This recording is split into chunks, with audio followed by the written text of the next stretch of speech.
right, what's good, everybody? This is your girl, Miss Info, Rough Riders Radio. We are outside at Digiwaxx, the penthouse, and we're sitting with Meet the Producer Night, and we have Mr. Fingaz, the legendary Mr. Fingaz. If y'all don't know, you better find out.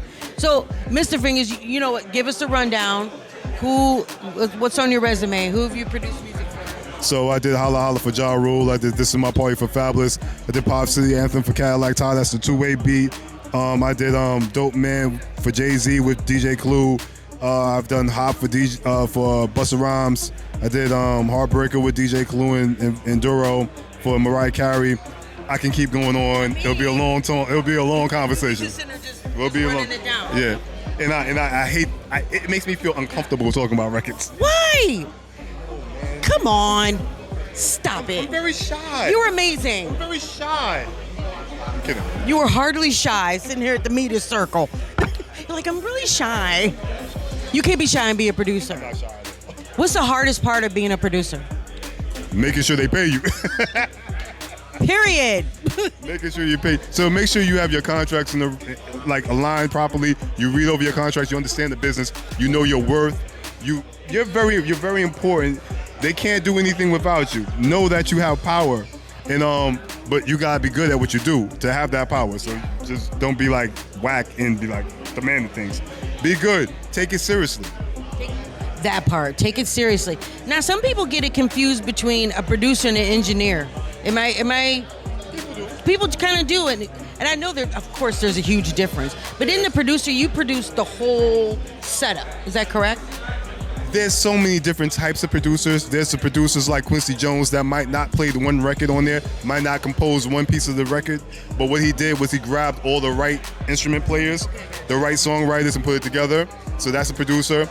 Something similar to like what Diddy did. Diddy might not actually made the beats, but he actually had the vision and maybe had, like the creativity to put things together and the right people in the right room.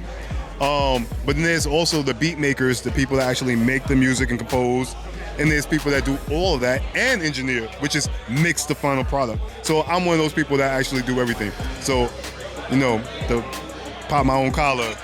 Go ahead, do that. Hey, shoulder. If I was to pop my own collar, right. There's nobody in the world that I would want to go in the studio with more than myself.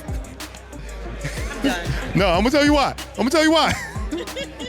Because all those things we talked about, I can do that. It's not that I'm the only person that can do that. There's so many talented producers out there that can do all that. Mix, arrange, play multiple instruments. I'm just one of those that can do all that.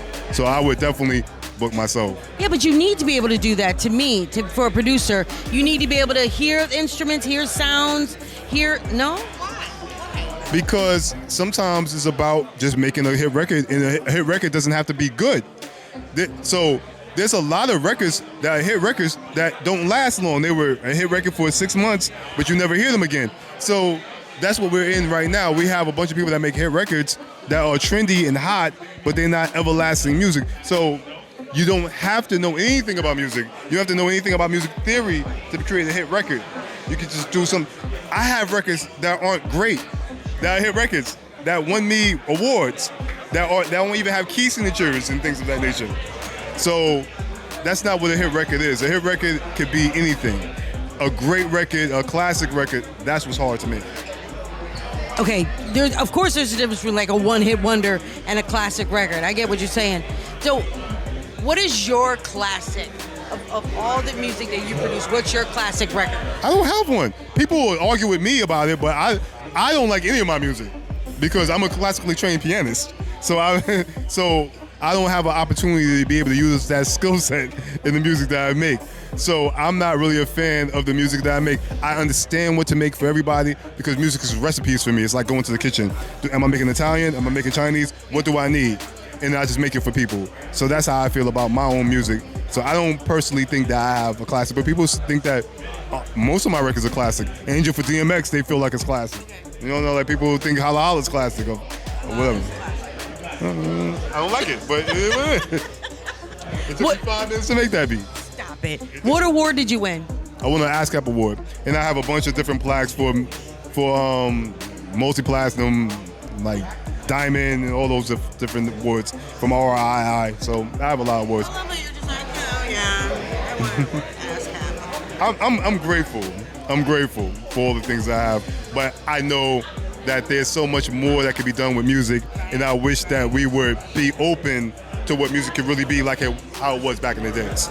So what's on your radar? What do you have coming up? Like, what are you working on? So on Saturday, I have a master class that's going to be on YouTube. That's free 99. Isn't that everybody's favorite price? It's everybody's favorite price. Free 99. Yeah. So it's going to be on my YouTube page, Mr. Fingaz Got Beats. So MrFingaz Got Beats. And it's a free masterclass. I'm gonna teach you how to recreate samples, how to choose the right sounds and everything like that. Whatever you need to know about music production and engineering, I'm gonna show you how to do. And music theory. So you'll even learn how to make music correctly.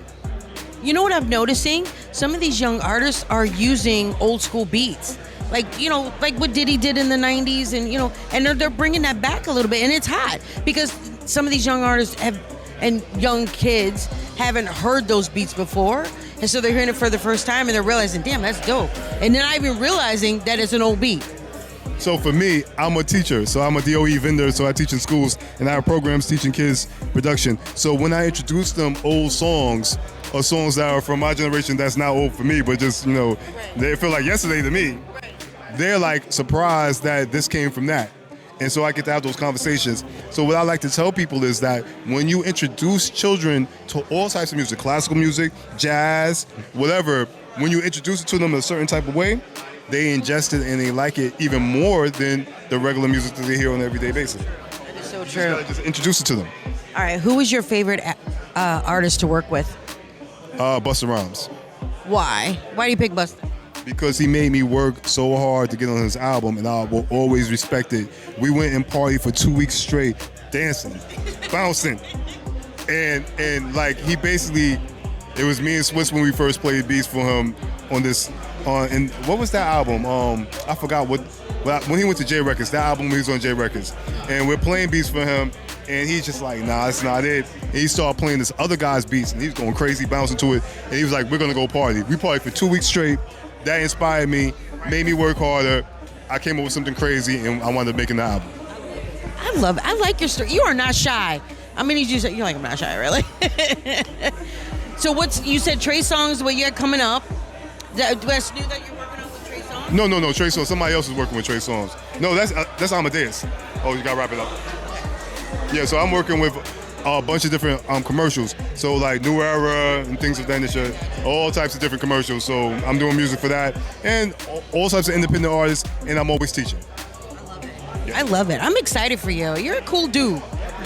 So shout yourself out. Let everybody know like where they can find you. If you guys want to get some music produced, make sure you have your coins up because he ain't cheap. I'm not cheap. But that's Mr. Fingaz on Instagram, on TikTok, on all different platforms. Always Mr. Fingaz, MrFingaz. Hit me up. I always respond back. Peace. This is your girl, Miss Info, Rough Riders Radio. We are sitting here with the legendary Mr. Fingaz. If you don't know, now you know. You better ask somebody. Ask somebody. Period. You already know. T. Everybody's doing this now. I don't know what that even means, but my daughter does it, so I'll do it. All right, let's do it. We'll do it together. And now she says fries. I'm going to find out. All right, well, thank you for coming through. I appreciate you. All right. Peace out.